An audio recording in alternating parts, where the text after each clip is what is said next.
تو میرے ساتھیوں، اللہ کے نبی نے کہا میں اللہ کے شیروں سے کوئی بدلہ نہیں لیتا۔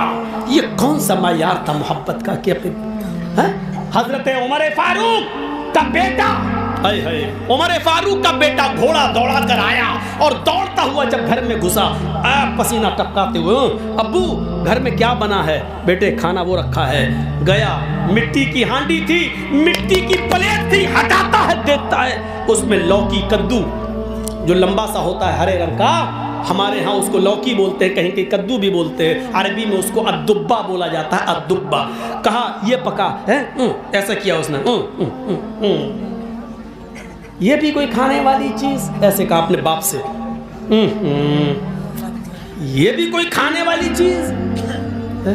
بس اتنا ہی کہہ سکا تھا، ناک چڑھائی، یہ بھی کوئی کھانے والی چیز؟ بس اتنا ہی بولا۔ بیٹا کیا دیکھتا ہے کہ میرے باپ کا ہاتھ تلوار کے ہتھے پر، تلوار کے دستے پر، میرے باپ کا ہاتھ تڑپ رہا ہے، ہل رہا ہے۔ باپ نے تلوار نکالتے ہوئے کہا ایسے، جلدی نہیں میں کھا رہا ہوں۔ بیٹھا اور پورا پیٹ بھر کر بیٹے نے کھانا کھا لیا۔ وہ ماں باپ غور کریں جن کی اولادیں اپنے گھروں پر رات کے 12 بجے کے بعد آ رہی ہیں، جن کی بیٹیاں رات کے 12 اور 1 بجے کے بعد بھی واٹس ایپ اور میسنجر اور فیس بک چلا رہی ہیں، وہ والدین غور کریں جو اپنی بیٹیوں اور بیٹوں پر کنٹرول نہیں کر پا رہے ہیں۔ حضرت عمر فاروق نے اپنے ایسے دیکھا اپنے بیٹے کو، اور بیٹے نے دیکھا تو کہا نہیں کھا رہا ہوں، اور بیٹھ گیا۔ عمر فاروق نے ایسے دیکھا، بیٹے نے کہا میں کھا رہا ہوں، اور پورا پیٹ بھر کے کھانا کھا لیا۔ حضرت عمر فاروق نے اب سمجھایا، اور جن کی اولادیں رات کے 2 بجے تک موبائل چلاتی ہیں وہ والدین غور کریں۔ جلسہ سنتے ہو اسی لیے سنایا جاتا ہے کہ یہی سب چینجنگ آنی چاہیے ہماری زندگی میں۔ حضرت عمر نے فرمایا بیٹے آج منع کر دیا، لوکی کی طرف دیکھ کر منہ بنا لیا، کوئی بات نہیں، کیونکہ تمہیں معلوم نہیں تھا، تمہیں جانکاری نہیں تھی۔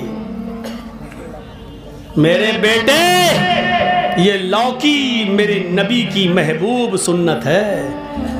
میں نے نبی کو دیکھا محمد رسول اللہ کو کہ گوشت جب بنتا تھا تو اس میں کدو ڈالتے تھے، اور جب گوشت اور کدو بن کر آتا تھا تو ہم نے اپنے نبی کو دیکھا کہ گوشت کی بوٹیوں سے زیادہ کدو کے ٹکڑے تلاش کر کر کے پہلے ان کو کھا رہے ہوتے۔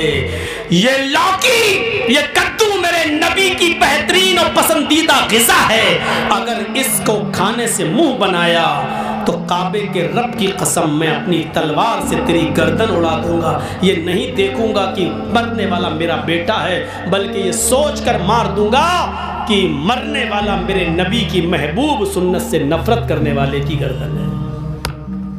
کہیے اب کیسا لگ رہا ہے؟ اپنے آپ کو ذرا اس واقعے کے آئینے میں ذرا سوچئے، کتنی محبت ہے رسول اللہ سے۔ اپنی اولاد کو ڈیمانڈ کیا آئی فون چاہیے، فوراً دلا دیا۔ بیٹے نے تھوڑا سا آنسو کیا بہایا، فوراً اس کو اینڈرائیڈ موبائل دلا دیا، فوراً ٹیپ دلا دیا، فوراً کمپیوٹر دلا دیا۔ جانتے ہیں ان کے فوائد کے ساتھ ساتھ ان کے نقصانات کیا ہیں، جانتے ہیں، لیکن اس کے باوجود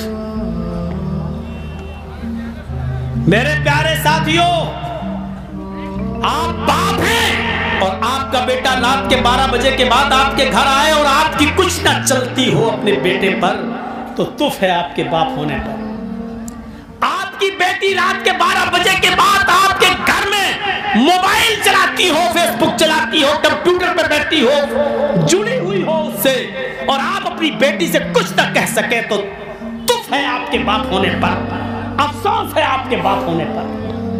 باپ ہونے کی ذمہ داری نہیں سمجھے، بیٹے باپ ہونے کی ذمہ داری سمجھو، شوہر ہونے کی ذمہ داری سمجھو۔ آپ نگراں ہیں، اگر باپ ہیں تو اپنی اولاد کے، شوہر ہیں تو اپنی بیوی کے، آپ نگراں ہیں، آپ ذمہ دار ہیں۔ ذمہ داری کا احساس کرو آپ اپنے اندر۔